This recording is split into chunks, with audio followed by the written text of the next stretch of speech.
नमस्कार दोस्तों। स्वागत है आपका केडी वॉइस स्टोरीज चैनल में। हमारी आज की कहानी है पिता के साथ धोखा। बहू, अब कुछ खाने को दे दो। सुबह तुमने नाश्ता भी नहीं दिया था। रामजतन बाबू कमरे में आराम कर रही अपनी बहू नेहा से बोले, दिखाई नहीं देता क्या? मेरी तबीयत खराब है। अब जाइए यहाँ से। अभी 4 बजे शाम का नाश्ता बनेगा तो दे दूंगी। रामजतन बाबू की आंखों में आंसू छलक आए। सुबह से बेचारे सारे काम निपटाने पर लगे हुए थे। जो बहू ने कहा था सब कर दिया। बहू ने कहा था कि सारा काम खत्म कीजिए, दोपहर में भर पेट गर्मा गर्म खाना मिलेगा। पर बहू ने तो न जाने कितनी ही ऐसी यादों को याद करके उनकी सूखी आंखों में नमी का पर्दा सा आ गया था और बाहर जाकर दरवाजे पर बैठ गए। जब से गांव छोड़कर इस घर में आए, कभी अपनापन नहीं मिला। कितनी खुशी से गांव से शहर आए थे, यह सोचकर कि बेटे बहू के साथ रहूंगा कहते हुए अपने दोस्तों से विदा ली थी। लेकिन यह दिन देखना होगा, कभी नहीं सोचा था। भूख के मारे उनके प्राण निकले जा रहे थे, लेकिन क्या खाए? उनके पास पैसे भी नहीं थे। सोचते सोचते पड़ोस की पिंकी बिटिया के दरवाजे पर जाकर बैठ गए। कुछ देर बाद पिंकी मंदिर से लौटी तो देखते ही बोली, अरे काका, आप इतनी धूप में यहाँ दरवाजे पर क्यों बैठे हैं? लेकिन रामजतन बाबू कुछ नहीं बोले तो पिंकी उनकी आंखों के भीगे हुए कोर को देखकर समझ गई और बोली, काका, पानी पिएंगे? रामजतन बाबू बोले, पानी नहीं बिटिया, दो रोटी खिला दे। कहते हुए उन्होंने अपना सर झुका लिया और उनकी आंखों में आंसू भर आए। पिंकी भाग कर रसोई में गई, रोटी दाल सब्जी थाली में डालकर लाई। जैसे ही पिंकी ने खाने की थाली रामजतन बाबू के सामने रखी, उस वक्त भूख के मारे रामजतन बाबू सोचने समझने की ताकत भी खो दिए थे और कुछ ही पल में खाने की प्लेट साफ कर दी। सुबह से भूखे रामजतन बाबू अब जाकर तृप्त हुए थे तो पिंकी के आगे हाथ जोड़कर बोले, तुम्हारा बहुत बहुत शुक्रिया बेटा। पिंकी बोली, अरे काका, यह आप क्या कह रहे हैं? आप मेरे पिता समान हैं। आपको जब भूख लगे तब आ जाया करो। और आपके साथ पिंकू भी कितना खुश रहता है। रामजतन बाबू बोले, बिटिया, तुम उस दिन कह रही थी ना कि मैं तुम्हारे गार्डन की साफ सफाई कर दिया करूं और पिंकू के साथ थोड़ा वक्त बिता दिया करूं तो उसे अच्छा लगेगा। पिंकी बोली, हाँ काका, पर आपने उस दिन मना कर दिया था तो फिर मैंने नहीं पूछा। रामजतन बाबू बोले, हाँ बेटा, पर अब मैं यह काम करना चाहता हूँ। पर मेरे बेटे बहू को यह बात मत बताना, वरना वह पता नहीं मेरे साथ क्या करेंगे। छोटा बेटा को सिर्फ इतना ही पता है कि उसके भैया भाभी उसके पिता की खूब सेवा करते हैं। उसकी भाभी मेरे बाबूजी की दिन रात सेवा करती होगी। अब तो रामजतन बाबू का यह रोज का हो गया था। वह सुबह सुबह घर से निकल जाते और पिंकी के गार्डन की साफ सफाई करके थोड़ी देर उसके बेटे के साथ खेलते और वापस लौट जाते हैं। बहू की नजरों से छिपाते छुपाते आते और रोज गार्डन की सफाई करते रहे और पिंकी जो भी खाने को दे देती वह खाकर और बचा हुआ अपनी जेब में डालकर अपनी अलमारी में रख लेते थे और जब भूख लगती चुपचाप बहू से छुपकर खा लेते थे।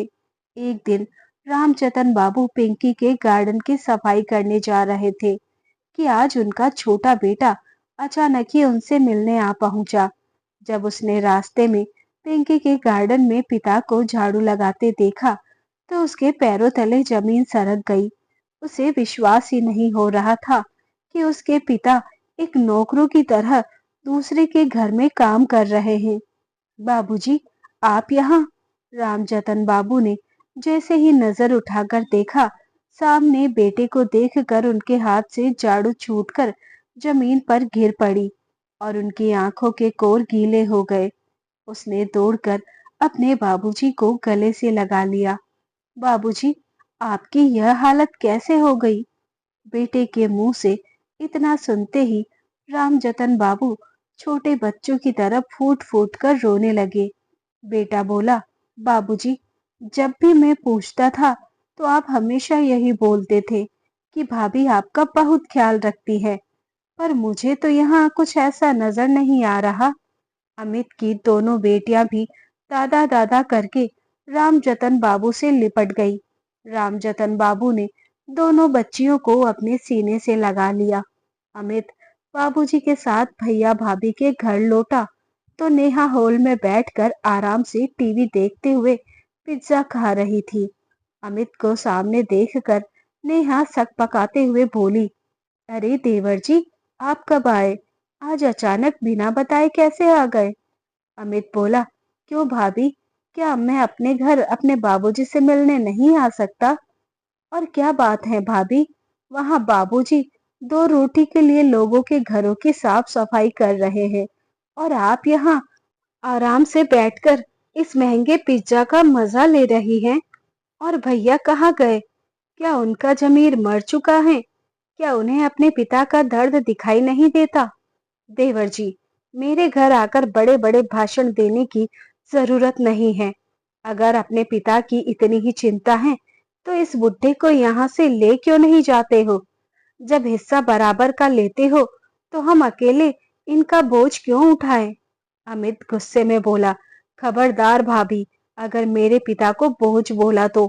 एक बेटा पिता का दर्द नहीं समझता तो क्या हुआ, दूसरा बेटा अभी जिंदा है। बेटे के मुंह से यह सब सुनकर रामजतन बाबू की आंखों की चमक बढ़ गई और अचानक अंदर कमरे में जाकर अपना सामान पैक करने लगे। नेहा बोली, बाबूजी, यह क्या कर रहे हैं आप? इस घर से ऐसे नहीं जा सकते। रामजतन बाबू बहू का हाथ छुड़ाते हुए बोले, तुम कौन होती हो मुझे रोकने वाली? अब इस घर में मैं एक पल नहीं रुकने वाला। इतना कहकर छोटे बेटे के साथ वहां से निकल गए। नेहा अपना सर पकड़कर वहीं दरवाजे पर बैठ गई और डर के मारे सुमित को फोन करने लगी। उधर रामजतन बाबू छोटे बेटे के साथ गाड़ी में बैठे, उनकी लगातार आंखें नम हो रही थी। वह ना ही बड़े बेटे पर बोझ बनना चाहते थे और ना ही अपने छोटे बेटे पर। इसलिए उन्होंने फैसला कर लिया और अचानक ही गाड़ी आधे रास्ते में ही रुकवा दी। क्या हुआ बाबूजी, आपने बीच रास्ते में ही गाड़ी क्यों रुकवा दी? रामजतन बाबू कुछ नहीं बोले और बस अपने बेटे को गले से लगाकर उनकी आंखें नम हो गई। अमित को कुछ समझ नहीं आ रहा था कि बाबूजी बीच रास्ते में गाड़ी रुकवाकर ऐसे क्यों फूट फूट कर रो रहे हैं। लेकिन रामजतन बाबू अब जो करने वाले थे उसका किसी को भी अंदाजा नहीं था। यही सोचते सोचते वह उन दिनों में खो गए जब बड़े बेटे ने उनसे कहा था, सुनो, दिवाली आ रही है, मेरे लिए एक सुंदर सा हार बनवा दो ना और मुझे कुछ पैसे दे देना ताकि मैं अपने मायके वालों के लिए कुछ अच्छे उपहार ले सकूं। नेहा अपने पति सुमित से कहती हैं। सुमित बोला, तुम्हारा दिमाग खराब हो गया है, इतना पैसा कहाँ से आएगा? तुम्हारे मायके से तो कभी कुछ उपहार आता नहीं। तुम बार बार उन्हें उपहार देने की बात करती हो। मेरे पास इतने पैसे नहीं हैं और ना ही मेरी कोई लॉटरी लगी है। नेहा बोली, क्या सच में? अरे, मुझे लगा हमारे घर में चलती फिरती लॉटरी घूम रही है और तुम हो कि हमेशा पैसों का रोना रोते हो। सुमित बोला, तुम कहना क्या चाहती हो? नेहा बोली, पहले बताओ, अगर मैं तुम्हें उपाय बताऊंगी तो मुझे हार दिलवा दोगे? सुमित बोला, हाँ हाँ, दिलवा दूंगा।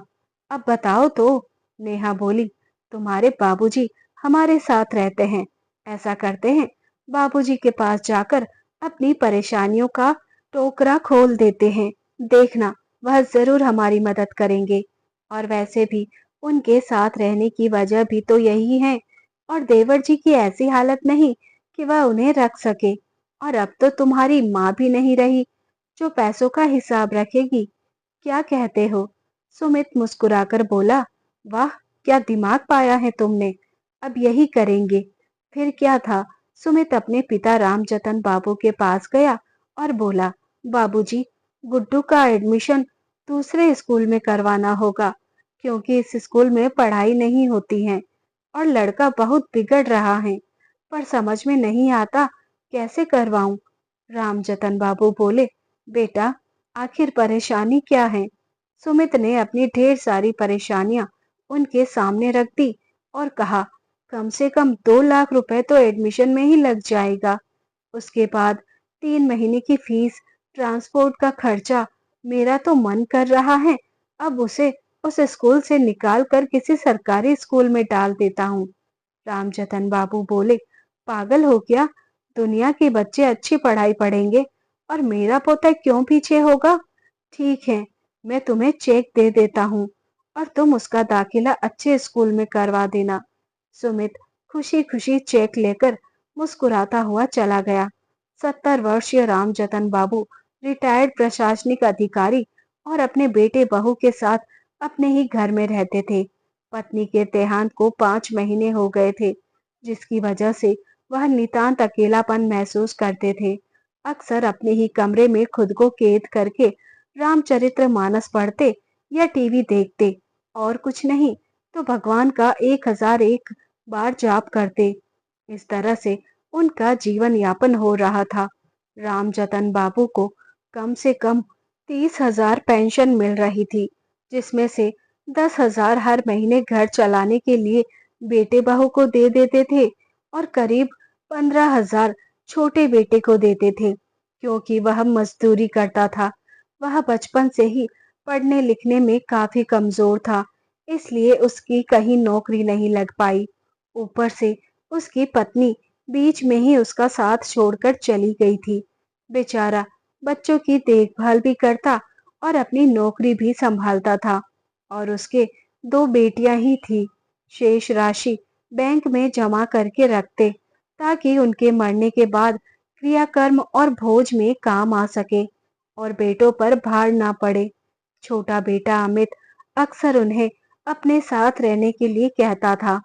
वह जानते थे कि वह भी उनकी सेवा करेगा, पर वह उसे तकलीफ नहीं देना चाहते थे और ना ही उसका खर्च बढ़ाना चाहते थे। एक रोज रामजतन बाबू नेहा से बोले, बहू, मेरे लिए 4 बादाम भिगो दिया करो। लोग कहते हैं इस उम्र में बादाम खाना अच्छा होता है। नेहा हंसते हुए बोली, बाबूजी, हम बादाम नहीं खाते हैं और आप बादाम खाएंगे? ठीक है, अगर आपको खाने की इच्छा है तो मैं उनसे कहूंगी कि बादाम ले आए।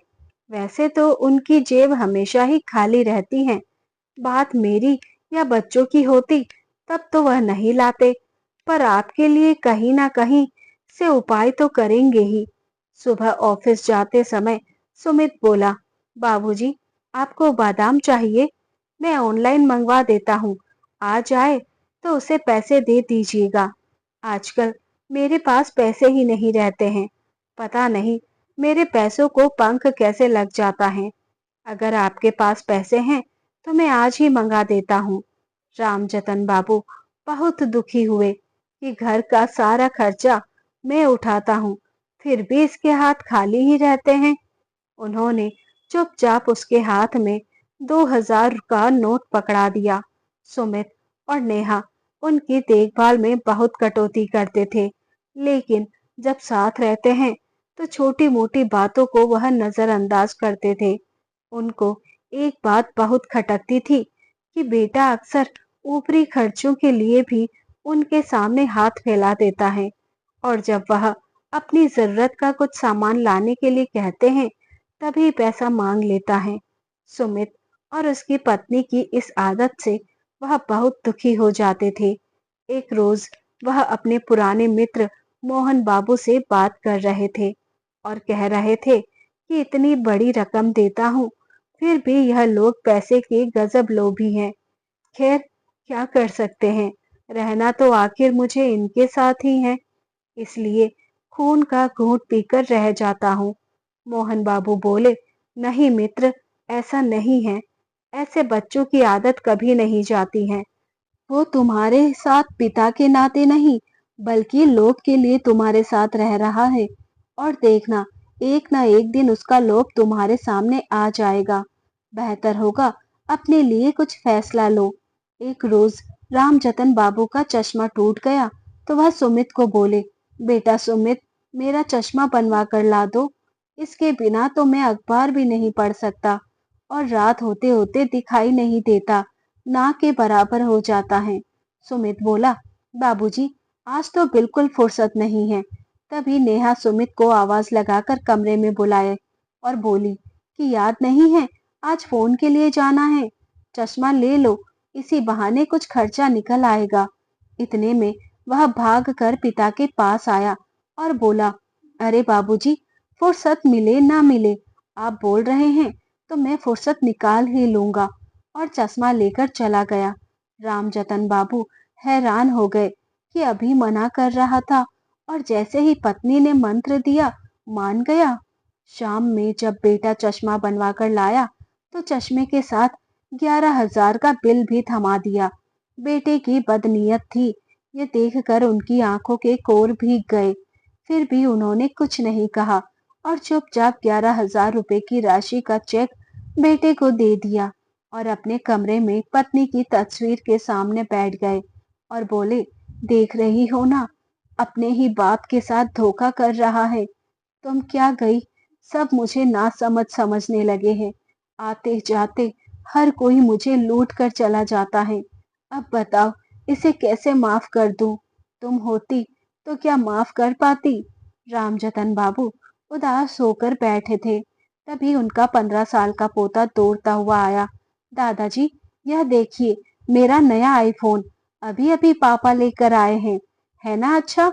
मेरे पापा के पास बहुत पैसे हैं, जो भी मम्मी कहती हैं वह तुरंत लाकर दे देते हैं। रामजतन बाबू बोले, सुबह तो तुम्हारे पापा कह रहे थे कि उनकी जेब में पैसे नहीं हैं। पोता बोला, अरे दादाजी, मेरे फोन के लिए कुछ पैसे कम पड़ रहे थे, तो मम्मी ने कहा आपका चश्मा बनवा दो तो कुछ पैसे चश्मे के बिल में जोड़ देंगे, तो आ गया मेरा फोन। पोते की बातों को सुनकर वह हैरान रह गए। फिर मोबाइल फोन उलट पुलट कर देखने लगे तो अचानक से उनकी नजर पैकेट पर लिखे दाम पर पड़ी। उनकी आंखें अचरज से चौड़ी हो गई। उस मोबाइल का दाम 50,999 रुपए था। अचानक से उनकी नजर मोबाइल के पैकेट में रखे उनके चश्मे की रसीद पर पड़ी, जिसमें कुल 4,000 लिखा हुआ था। अब तो काटो तो खून नहीं, अपने ही घर में उनका बेटा उनको लूट रहा था। यह सोच सोचकर वह अपनी ही परवरिश को कोस रहे थे। 4,000 के चश्मे को सुमित ने 11,000 बताया और बाकी पैसा उसकी जेब में। रामजतन बाबू का मन बहुत व्याकुल हो रहा था। उन्होंने मोहन बाबू को फोन किया और सारी घटना बताई। मोहन बाबू बोले, मित्र, तुम्हारा बेटा अपने व्यक्तिगत काम के लिए भी तुम्हारा ही इस्तेमाल करता है और फिर एक छोटे से बच्चे को इतना महंगा फोन देने की क्या जरूरत थी? रामजतन बाबू बोले, मुझे समझ में नहीं आता है, इतने पैसे देता हूँ फिर भी मेरे साथ धोखा क्यों कर रहा है? और अगर मैं मर भी जाता हूँ तो मेरा पैसा तो इन्हीं लोगों को मिलेगा। क्या मैं इन पैसों को ऊपर लेकर जाऊंगा? सब कुछ तो इन लोगों को दे देता हूँ और वह जो कमाता है वह तो उसका खर्चा भी नहीं होता होगा। महीने के खर्च के लिए मैं पैसे दे देता हूँ, फिर भी वह मेरे साथ धोखा करता है। आखिर किसके कहने पर? शाम में उनके दूर का भाई उनसे मिलने आया, पर वह बेटे के हाथों ठगे जाने पर बहुत दुखी थे। तभी सुमित आया और बोला, बाबूजी, देखा आपके पोते का फोन? इसने और नेहा ने बहुत परेशान करके रखा था कि मेरे सभी दोस्तों के पास आईफोन है। जानते हैं चाचा जी, हमारे जमाने में बाबूजी ने तो हमें एक ढंग की घड़ी भी नहीं दी और आज इसे आईफोन देना पड़ रहा है। सोचिए, अपना पेट काट कर कैसे सबके खर्चे पूरे कर रहा हूँ। अब सही बताऊं, बहुत खर्चा है। बाबूजी का बादाम, फल और उनकी दवाई छोड़िए, क्या क्या गिनवाऊं। इतना कहकर वह चला गया। रामजतन बाबू ने कुछ नहीं कहा। बेचारे अपने ही पुत्र के हाथों ठगा हुआ महसूस कर रहे थे खुद को।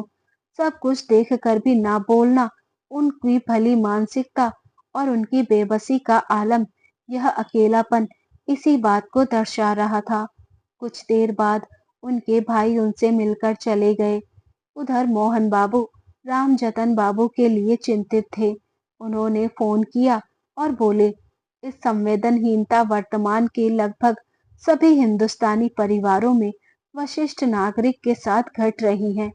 हम बुजुर्ग माता पिता के पैसे पर ही पूरा घर चल रहा है, फिर भी अरे रिश्तेदारों के सामने एहसान जताते हैं और कहते हैं कि हम अपने माँ बाप को अपने पास रखते हैं, खिला पिला रहे हैं, दवा वगैरह ला रहे हैं, जबकि उनके खर्चों के पैसे बुजुर्गों से ऐंठ लेते हैं। रामजतन बाबू दंग रह गए, क्योंकि कुछ दिन पहले सुमित ने भी ऐसा ही कुछ कहा था। आप इतने दर्द से यह सब बातें कैसे कर सकते हैं? मोहन बाबू हंसकर बोले, मित्र, मैं खुद भुगत भोगी रह चुका हूँ, पर मैंने उस अवस्था को स्वीकार नहीं किया। वह कैसे? रामजतन बाबू बोले, कहीं ना कहीं हम वृद्ध दंपति अपने ही मकान में अपने ही बेटे बहू के हाथों उपेक्षित और अवहेलना के शिकार होते हैं, जो मैं भी हुआ था। बासी रूखा सूखा खाने को लाचार, पर वह यह नहीं समझते हैं कि बूढ़ा आदमी एक शिशु की भांति होता है। हम जैसे बुजुर्गों को भी बच्चों की तरह पालन पोषण करने की दरकार होती है। यह आजकल के बच्चे नहीं समझते, तभी तो मैं अपने बच्चों के साथ रहने से इनकार कर देता हूँ। आजकल के बेटे बहू माँ बाप को बोझ के सिवा और कुछ नहीं समझते हैं। रामजतन बाबू ने कहा, क्या आपकी बहू ने भी आपके साथ दुर्व्यवहार किया है? क्या उसके कहने पर आपके बेटे ने आपके साथ वह सब किया? मोहन बाबू बोले, मित्र, अब शरीफ बेटा बहू किस्मत वालों को ही मिलते हैं। हमारी तुम्हारी किस्मत ऐसी नहीं है, और इसके लिए केवल बहू ही दोषी नहीं है, क्योंकि कल की आई लड़की के भरोसे वह माँ बाप को छोड़कर ऑफिस चला जाता है। लौटने के बाद उनका हाल चाल तक नहीं पूछता, बल्कि हर चीज में बीवी की हाँ में हाँ मिलाता है। रामजतन बाबू बोले, फिर उसका क्या उपाय है? वह बोले, मैं इसका उपाय ढूंढ लिया है। रामजतन बाबू बोले, और वह क्या है? मोहन बाबू बोले, मैं वृद्धाश्रम जा रहा हूँ। आज के दौर में वृद्धाश्रम का होना एक तरह से जरूरी हो गया है। उनके बच्चे बाहरी देशों में नौकरी चाकरी कर रहे हैं, जिससे बुजुर्ग दंपति अकेले हैं। ऐसे में हम उम्र साथी की दरकार होती है, खासकर एक विधवा और हम जैसे विधुर को, जो वृद्ध आश्रम जाकर अपने उम्र दराज से मिलकर सुख दुख साझा कर सके। तो अपने ही बेटों से ठगा जाने से बेहतर विकल्प यही है, वृद्धाश्रम को ज्वाइन करना और अपने पैसों से निर्धन वृद्ध की सहायता करना, जिनके बच्चे उनको छोड़कर विदेश जा चुके हैं। क्या गलत होगा? रामजतन बाबू बोले, मित्र, तुमने तो मेरी आंखें ही खोल दी। मैं यहाँ बच्चों की नाजायज इच्छाओं को भी पूरा कर रहा हूँ और सामने से ठगा जा रहा हूँ, फिर भी उनकी खुशी के लिए कुछ नहीं कह रहा हूँ। उस पर भी अपने घर में सम्मान और प्यार ना मिले तो बेहतर है इस घर को छोड़ देना।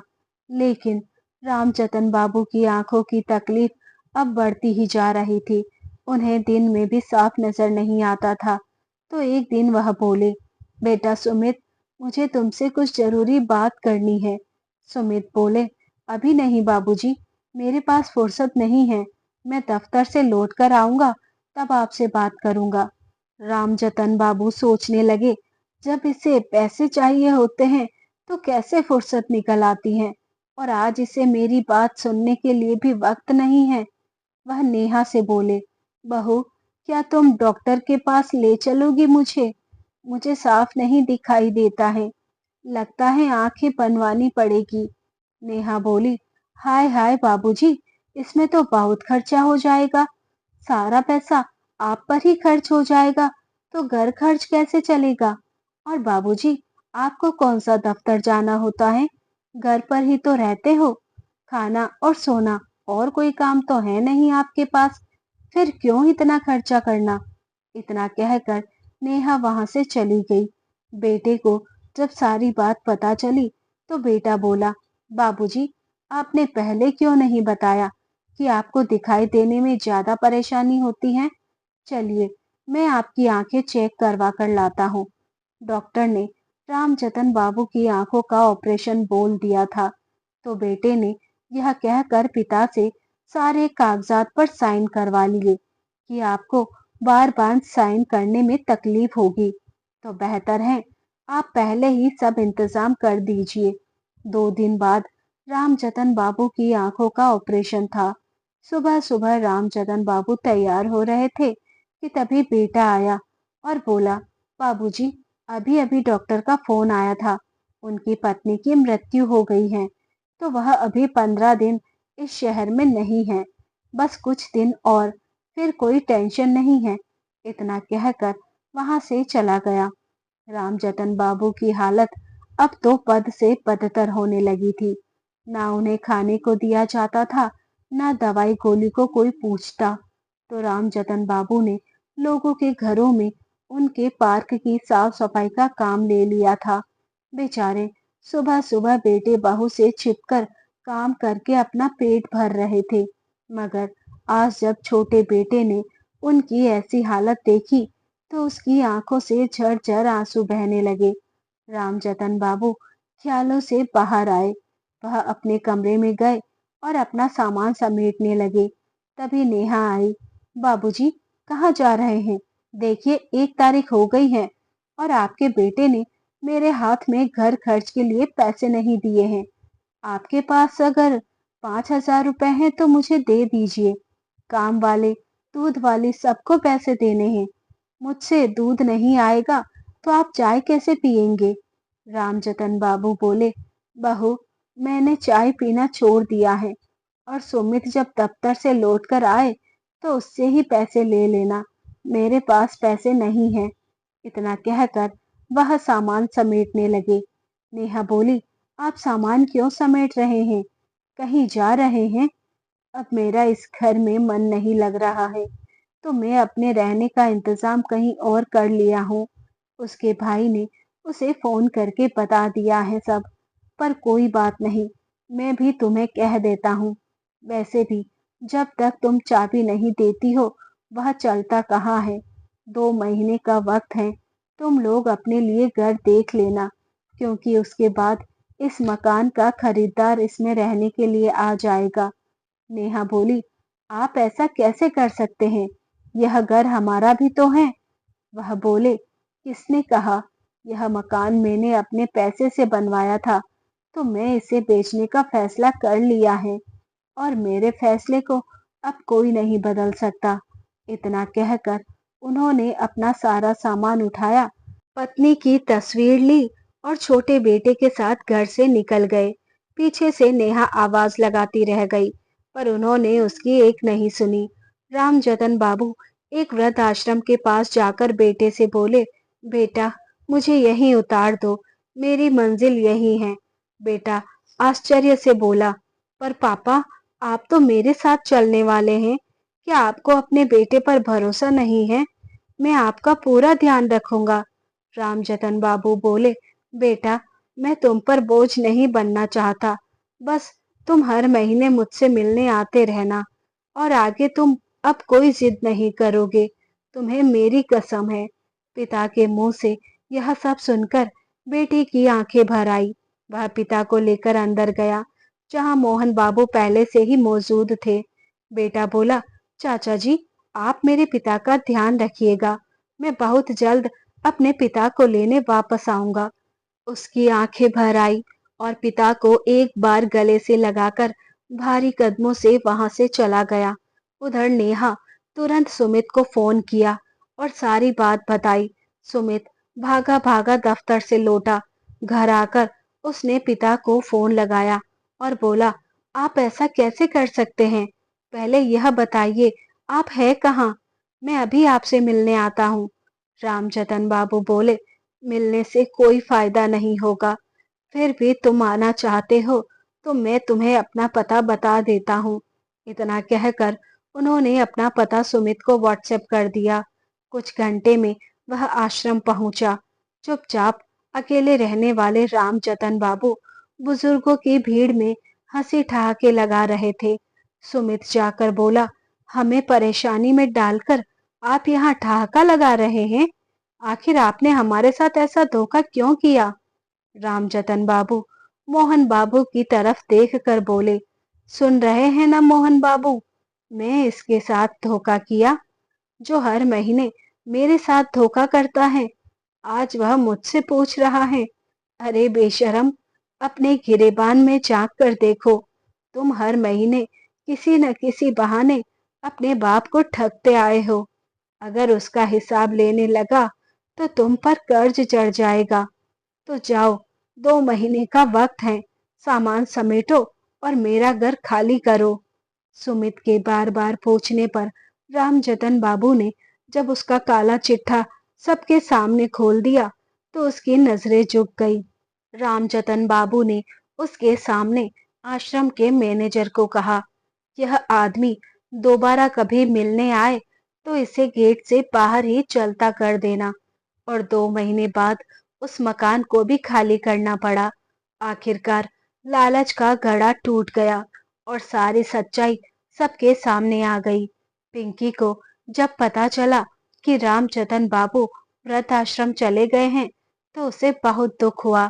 रामजतन बाबू को पिंकी के हाथ का खाना बहुत पसंद था, इसलिए वह हर रोज उनके लिए खाना बनाकर ले जाती और चुपके से वहां के मैनेजर को टिफिन देकर आ जाती, क्योंकि वह नहीं चाहती थी कि रामजतन बाबू को यह लगे कि वह यहाँ भी किसी पर बोझ है। कुछ महीने बाद छोटा बेटा रामजतन बाबू को लेने वृद्धाश्रम पहुंचा। पिता ने दूर से ही बेटे को देख लिया। चलिए बाबूजी, आपके घर आपकी दोनों पोतियां आपका इंतजार कर रही हैं। रामजतन बाबू ने सबसे विदाई ली और घर पहुंचे तो उनकी दोनों पोतियों ने उनका जोर शोर से स्वागत किया। यह सब देखकर रामजतन बाबू की आंखों के कोर गीले हो गए। बेटे ने उनकी आंखों का ऑपरेशन करवाया तो रामजतन बाबू को पहले की तरह ही साफ नजर आने लगा। रामजतन बाबू अपनी दोनों पोतियों और बेटे के साथ बहुत खुश है। उधर उनका बड़ा बेटा बहू एक बार फिर से उनसे माफी मांगने आए, लेकिन उन्होंने माफ नहीं किया। रामजतन बाबू का जब भी मन करता पिंकी बिटिया से मिलने पहुंच जाते थे, क्योंकि जब वह बेटे के साथ घर लौट रहे थे तो मैनेजर ने सब सच बता दिया था कि इतने दिनों से जो वह इतने चाव से खाना खाते थे वह पिंकी नाम की लड़की देकर जाती थी। पिंकी और रामजतन बाबू का रिश्ता अब एक बाप बेटी जैसा रिश्ता बन गया था। तो दोस्तों, उम्मीद करती हूँ आपको कहानी पसंद आई होगी। कहानी पसंद आई है तो वीडियो को लाइक करें, चैनल को सब्सक्राइब करके बेल आइकन घंटी प्रेस करना ना भूलें। कहानी को पूरा देखने के लिए दिल से धन्यवाद। Thanks for watching.